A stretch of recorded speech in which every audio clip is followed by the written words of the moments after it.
I always thought I knew what my future would look like. My name's Bella, and not too long ago, I was just another finance major fresh out of college, navigating the twists and turns of the corporate world. Then, Michael came along. He was everything you'd imagine a successful businessman to be: confident, driven, and, well, pretty charming. Our first meeting was almost like a scene out of a movie. I was at a local coffee shop, buried in my laptop, when he walked in. I remember him ordering a coffee and then, with a smooth confidence, taking the seat opposite me. "Sorry, is this seat taken?" he asked, though he was already sitting down. I looked up, a bit annoyed at first. "It is now, isn't it?" I replied, trying to mask my surprise with a bit of sass. He just chuckled. "I'm Michael. And you are?" "Bella," I said, closing my laptop, figuring this could be a more interesting conversation than my spreadsheets. From there, it was like we were drawn into each other's worlds. He told me about his business ventures, and I shared my ambitions in finance. He was impressed, or at least he seemed to be. "You've got a sharp mind, Bella. Ever thought of diving into the business world yourself?" he asked, his eyes locking with mine. I laughed. "And leave the thrilling world of finance? I don't know." He smiled, and that smile would soon become a familiar part of my life. Fast forward a bit, and our casual meetups turned into dates. Before I knew it, I was deeply in love. Michael was persuasive, always knowing what to say. When he proposed, it felt like the natural next step. I was young, in love, and ready for a new chapter. So, I left my job, ready to start this new life with him. Becoming a housewife wasn't my plan, but with Michael, it felt right. I took pride in making our house a home. He'd come home from work, and I'd be there, ready with dinner and eager to hear about his day. "Smells great, Bella. You really know your way around the kitchen," he'd say with a contented sigh. I'd blush and reply, "Well, I have a great teacher, my mom.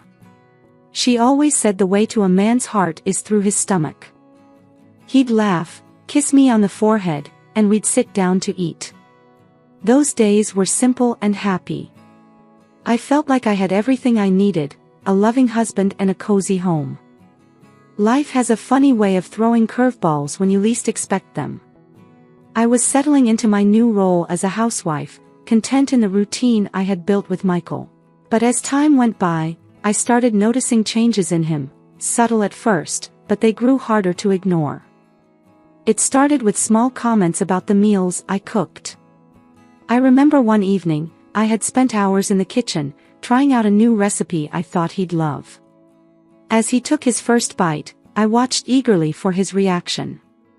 "This chicken is a bit dry, don't you think?" he said, barely looking up from his plate. I was taken aback, but I tried to brush it off. "Oh, I'm sorry. I followed the recipe exactly. I'll try something different next time." He shrugged and continued eating in silence. I couldn't shake off the feeling that I had disappointed him. The comments became more frequent and more critical. One night, as I was setting the table, he walked in and looked at me with a frown. "Are you going to wear that for dinner? It's not very flattering," he said, eyeing my casual home clothes. I felt a sting at his words. I didn't think it mattered. I'm just at home, after all." He let out a sigh. "It wouldn't hurt to try a little, Bella. Appearance matters." The critiques weren't just about my cooking or clothes anymore. They seeped into every corner of our home. I spent my days trying to make everything perfect, fearing his disapproval. But it seemed like nothing I did was ever good enough. One evening, as he was going through the house, he called out, "Bella, come here." I hurried over, wondering what was wrong. He was standing in the living room, pointing at a spot on the shelf. "Do you see that? How can you miss dusting there? It's not that hard to keep a house clean, Bella," he said, his tone sharp. I felt my face flush with embarrassment and frustration. I'm sorry, Michael. I'll clean it right away. I grabbed the duster and started cleaning, feeling his eyes on me the whole time. It was moments like these that made me start to question everything. Was I really failing at being a good wife? Why was he suddenly so hard to please? As I lay in bed that night, listening to Michael's steady breathing, I couldn't help but wonder where the loving man I married had gone. Amidst the growing unease at home, a sliver of hope appeared. I stumbled upon a job opening in a finance firm. It was like a light at the end of a long, dark tunnel. I remembered my days before becoming a housewife, the thrill of working in finance. I thought, why not, and applied. To my surprise, I got called for an interview. The interview day felt like a breath of fresh air. I put on my best professional outfit, feeling a part of my old self awaken. The interview went better than I expected. When they told me I was selected, I felt a surge of excitement I hadn't felt in a long time. I couldn't wait to share the news with Michael. I imagined he'd be proud, maybe even happy that I was taking a step towards something I loved. But I was in for a rude awakening. That evening, Michael came home, looking as stern as ever. I greeted him with a smile, the job offer letter in my hand. Michael, I have some great news. I got a job offer. It's in finance, my field. I'm so excited. I said, my voice bubbling with enthusiasm. He looked at me, his expression turning from surprise to annoyance. A job? Why on earth would you need a job? I provide everything here. I was taken aback. But Michael, it's not about money. It's about me doing something I'm passionate about. He scoffed. Passionate? What about your duties here? Who will cook, clean, and take care of the house? I tried to reason with him. I can manage both. It's important to me, Michael. He slammed his briefcase down. No, Bella.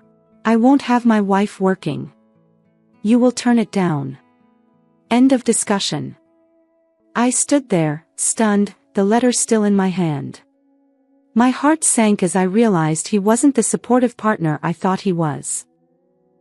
Michael, please, try to understand. This means a lot to me, I pleaded. He was unyielding. I've made my decision. You're not taking the job, and that's final.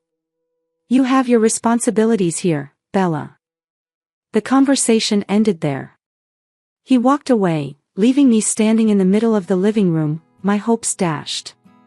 I realized then that Michael's control extended beyond the walls of our house. He wanted to dictate my dreams too. Life at home with Michael turned from challenging to unbearable. His criticisms became harsher, and my spirit grew dimmer with each passing day. The joy I once found in managing our home turned into a relentless cycle of trying to meet impossible standards.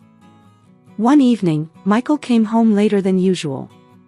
I had prepared his favorite dish, hoping to bring some warmth to the evening. The clock ticked away as the food cooled on the table. When he finally walked through the door, his face was set in a frown. Sorry, I'm late. Work was a nightmare, he grumbled, hanging his coat. I offered a weak smile. It's okay. Dinner's ready. I made your favorite. He sat down, poking at the food with his fork. This is cold. Can't you time the meals better, Bella? I felt a surge of frustration. I can't predict when you'll be home, Michael. I kept it warm as long as I could. He shot me a stern look. That's no excuse. If you managed your time better, this wouldn't happen. I bit my lip, trying to hold back tears. I do my best, Michael. He scoffed. Clearly, your best isn't good enough. That remark cut deep. The dinner I had prepared with care now felt like a symbol of my failure. The criticisms didn't stop there. Michael's scrutiny extended to every corner of our house. One day, he pointed out a spot I had missed while cleaning. Bella, how many times do I have to tell you? This place needs to be spotless. I knelt down, scrubbing the spot vigorously. I'm sorry, I must have missed it. He stood over me, his tone harsh.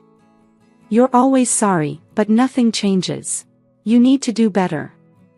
I was exhausted, emotionally and physically. It felt like I was losing a battle I didn't even know I was fighting. His late nights became more frequent, and his excuses more vague. Work was all he'd say when I asked where he had been. I stopped asking after a while, afraid of his cold responses. Lying in bed that night, I listened to the silence of the house. It was in that stillness that I made a decision. I didn't know how or when, but I knew I had to reclaim my life, my independence. The next morning would be the first step towards a new beginning, I promised myself. It was time to break free from this cycle. Amid the chaos at home, I had a secret. A secret that gave me a sense of control and hope. Before I met Michael, my grandmother had left me a substantial amount of money. Out of respect for her memory and her belief in my financial acumen, I had quietly invested that money. Michael knew nothing about it. This secret was my lifeline, a silent rebellion against the constraints of my life with him. One day, while Michael was at work, I checked my investment portfolio. The stocks I had chosen were performing well, much to my relief and pride. I remember whispering to myself, "You're doing all right, Bella. Better than all right." It was a small victory, but in my world, it meant everything. It was proof that I could make smart decisions, that I had a skill that extended beyond the walls of my house. Later that evening, Michael came home, his mood sour as usual. He started nitpicking the moment he walked in. "Bella, why are these curtains still here?" "I thought I told you to get new ones," he complained, barely glancing at me. I responded calmly, "I haven't had the chance to go out yet. I'll take care of it soon." He scoffed. "You always have some excuse. It's not that hard to manage a household, you know." I bit my tongue, holding back the retort that was on the tip of my tongue. Instead, I turned my attention back to the dinner preparations, my mind racing. That night, after Michael went to bed, I sat at my computer, looking over my investments again. Each figure on the screen was a testament to my capabilities, a sharp contrast to the doubts Michael tried to plant in me. I started planning more carefully, considering different investment options, researching, and strategizing. It was exhilarating, feeling the gears in my mind turn, unobstructed and efficient. One day, I mustered the courage to broach a financial topic with Michael. It was a risk, but I needed to know where I stood. "Michael, have you thought about investing? It might be a good way to grow our savings," I suggested cautiously during dinner. He looked at me, surprise evident on his face. "Investing? What do you know about investing?" I tried to keep my tone light. "Well, I've read a bit. It's interesting, and it could be beneficial." He laughed, a cold, dismissive sound. "Let me handle the finances, Bella. That's not something you need to worry your pretty little head about." His words stung, but they also fueled a quiet determination within me. I didn't argue, just nodded and changed the subject. As the days rolled on, my patience and resilience wore thin under the constant strain of Michael's criticisms. The house that once felt like a sanctuary now felt like a prison, with Michael as the unrelenting warden. It was a typical evening, but what transpired would mark the turning point in my life with Michael. I had spent the day cleaning and cooking, trying to ensure everything was perfect to avoid any conflict. Michael arrived home late, as had become his habit. The dinner I prepared was still warm, but I could feel the tension in the air as he walked in. "Evening," I said, trying to sound cheerful.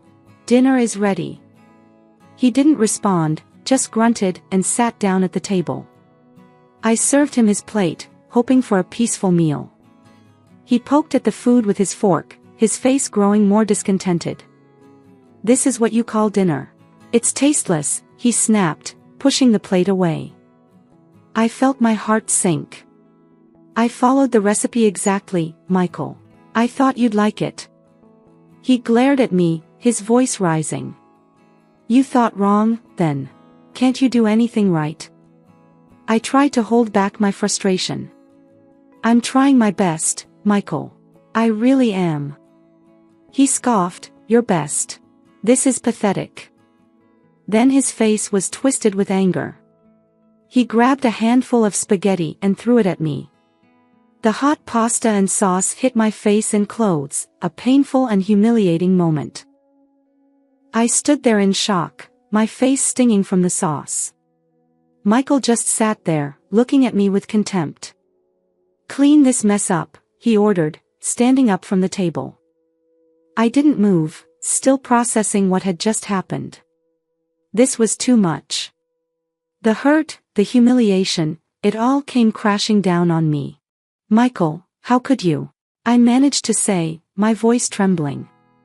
He didn't even have the decency to look remorseful. Just clean it up, Bella. I'm going to bed. With that, he left me there, standing in a room splattered with spaghetti, my dignity in tatters. I slowly started to clean up, the tears I had been holding back now streaming down my face. That night the events of the evening replayed in my mind. The realization hit me like a ton of bricks. This wasn't love, this was control, disrespect, and humiliation. I couldn't live like this anymore. I refused to be treated like a doormat, to have my spirit crushed under the weight of his temper. Lying there, I knew I had reached my breaking point. I couldn't change Michael, but I could change my situation. I had to make a choice, for my dignity, for my self-respect. I had to leave, to find the strength to start anew, away from the shadow of Michael's tyranny. The morning after the spaghetti incident, I woke up with a resolve stronger than I'd ever felt. I knew I had to leave Michael and this toxic environment. But leaving wasn't just about walking out the door, it was about standing up for myself, about reclaiming my life. After Michael left for work, I made a call to a lawyer. I explained my situation, my voice steady but my hands trembling. The lawyer was understanding and promised to help me with the divorce proceedings. As I packed my bags, I felt a mix of fear and liberation. I was stepping into the unknown, but I knew anything was better than staying here. I left a note for Michael on the kitchen table, simple and to the point. Michael, I can't live like this anymore. I've gone to stay somewhere else. Please don't try to find me. Bella. I took one last look around the house, a place that once held promises of love and happiness, now just a shell of broken dreams. I closed the door behind me, feeling a weight lift off my shoulders. I moved into a small apartment I had rented with the money from my investments. It was modest, but it was mine. A place where I could start rebuilding my life. The next morning, Michael's call came. I braced myself before answering. Bella, where the hell are you? He barked into the phone. I've left, Michael, I said, my voice calm. I can't be in this marriage anymore.